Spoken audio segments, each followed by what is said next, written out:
Assalamualaikum students. Welcome you all in science class. It's our lesson number 6. We were doing unit number 1. Today we are going to continue our class with exercise questions which is given on book page number 14. Open your books, page number 14.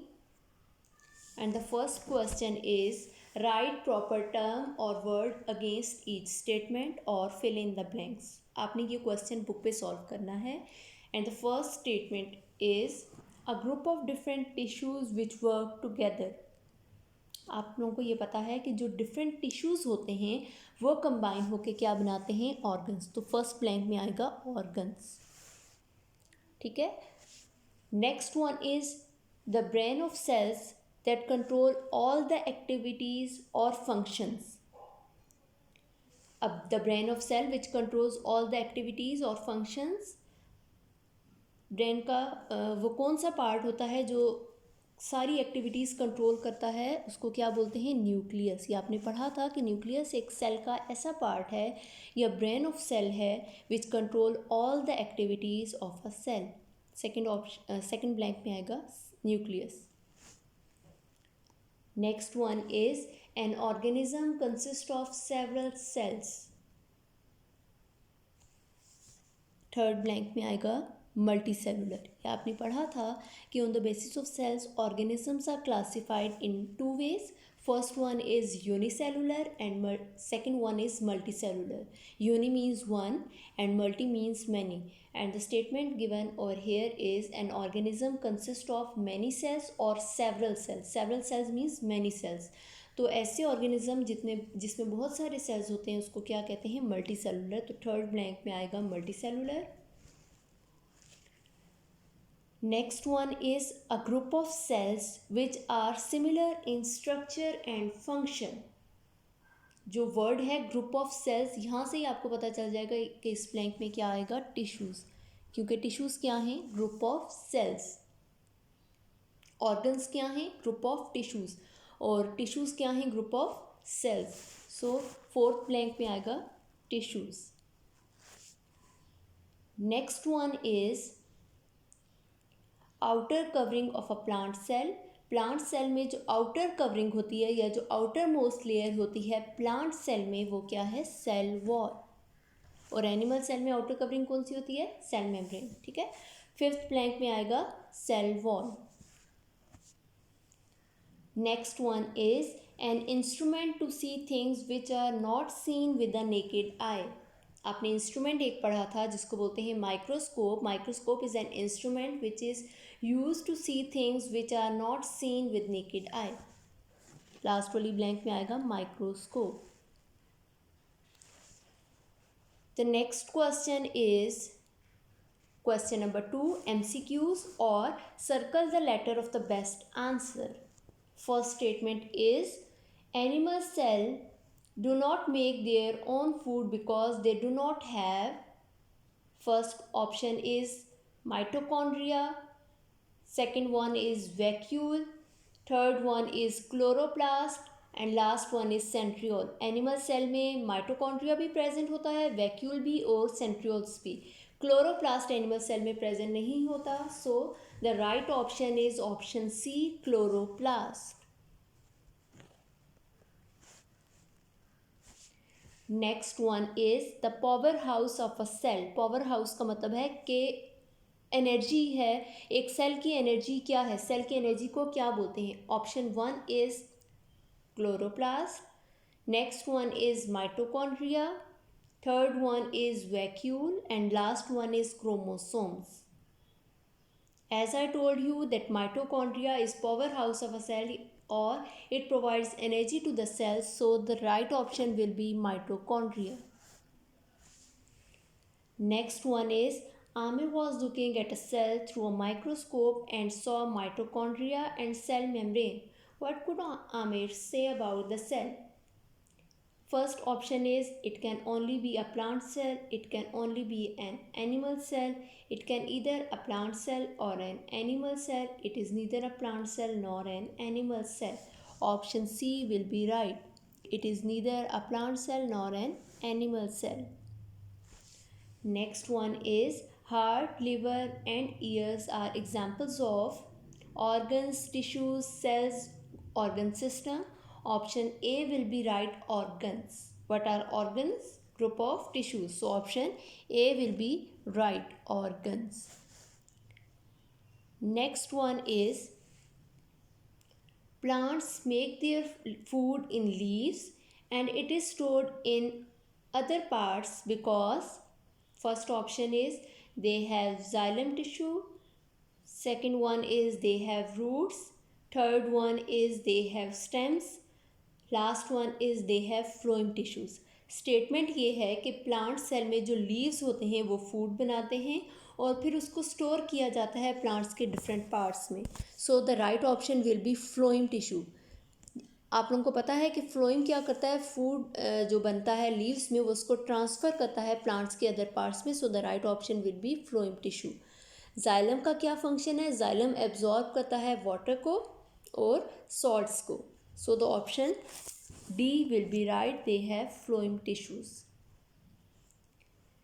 Exercise का question number 3 आप लोग already कर चुके हैं, ठीक है। Exercise question number 4,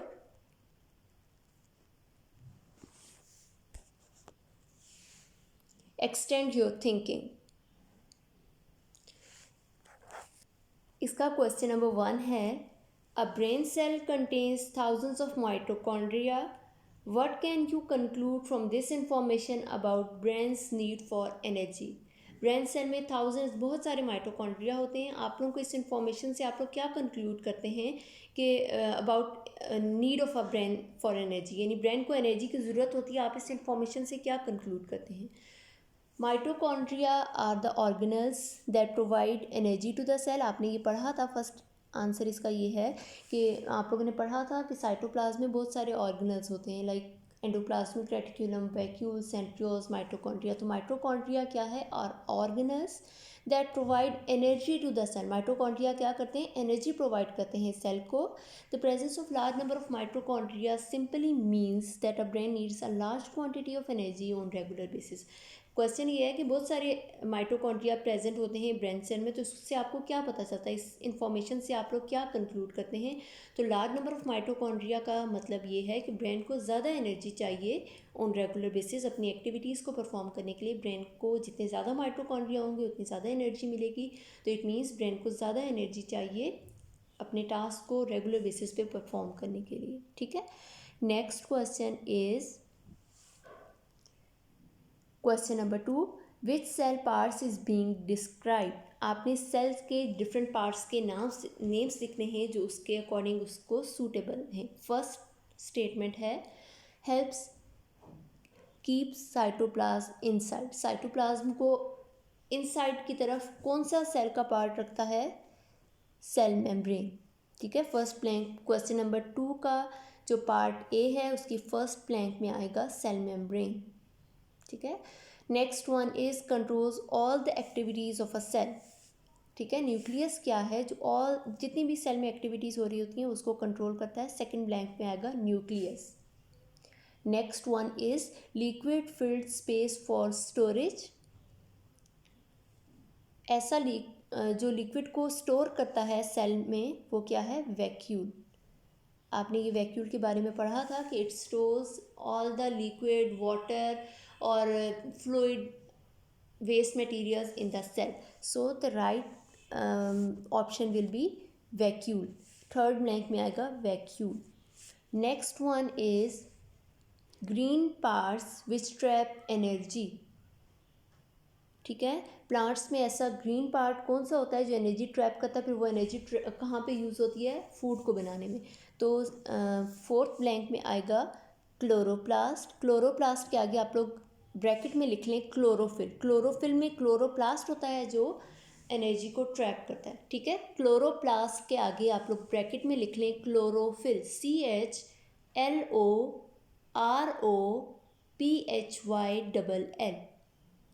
ठीक है। Next one is clear jelly like material. Plant और एनिमल सेल में ऐसा कौन सा पार्ट होता है जो जेली की तरह का जिसका स्ट्रक्चर होता है? ये आप लोगों ने पढ़ा था, उसको बोलते हैं साइटोप्लाज्म। जेली की तरह का स्ट्रक्चर प्लांट सेल और एनिमल सेल में कौन सा होता है? Cytoplasm. Question number 3 is, suppose you saw a small organism move across your book. Would you conclude that this organism was multicellular or unicellular? आपकी बुक में अगर कोई ऑर्गेनिज्म मूव कर रहा है, आपको कैसे पता चलेगा कि ये मल्टी सेलुलर है या यूनिसेलुलर है? ठीक है, आपने ये पढ़ा था कि on the basis of cells organisms are classified into two types, multicellular and unicellular. Uni means one, it means ऐसा ऑर्गेनिज्म जिसमें एक ही सेल होगा उसको आप कहेंगे यूनिसेलुलर। इसका मतलब ये है कि उसका साइज़ बहुत स्मॉल होगा, आप उसको नेकेड आई से नहीं देख सकते।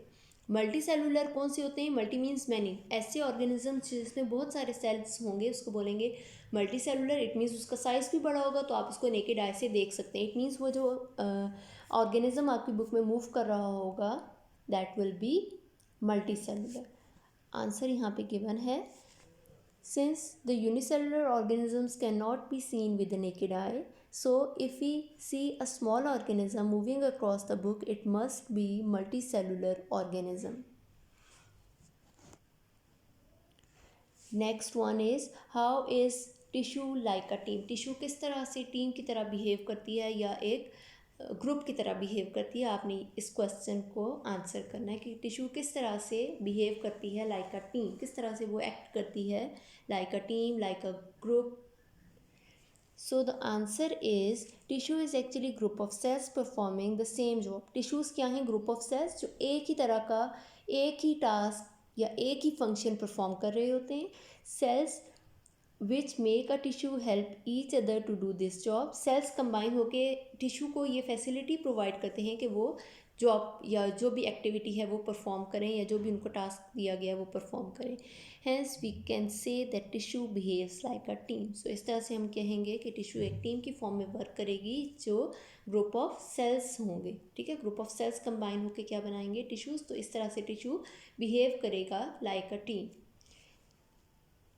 Next one is question number 5, Venn diagram. यहाँ पे आप लोगों की बुक में पेज नंबर 15 पे डायग्राम गिवन है जिसको आप लोगों ने कंप्लीट करना है।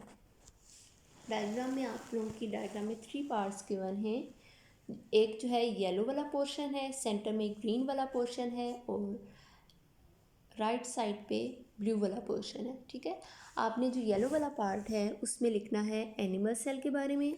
सेंटर में आपने लिखना है कॉमन फीचर्स। कॉमन फीचर्स का मतलब ये है कि ऐसे पार्ट्स जो प्लांट सेल और एनिमल सेल दोनों में एग्जिस्ट करते हैं। और जो ब्लू वाला पोर्शन है वहाँ पे आपने लिखना है प्लांट सेल्स का। ठीक है, ऐसे पार्ट्स जो सिर्फ प्लांट सेल में एग्जिस्ट करते हैं। येलो वाले पोर्शन में आपने ऐसे पार्ट्स लिखने हैं जो सिर्फ एनिमल सेल में एग्जिस्ट करते हैं। और सेंटर में आपने लिखना है कॉमन फीचर्स, मीन्स जो प्लांट सेल और एनिमल सेल दोनों में एग्जिस्ट करते हैं।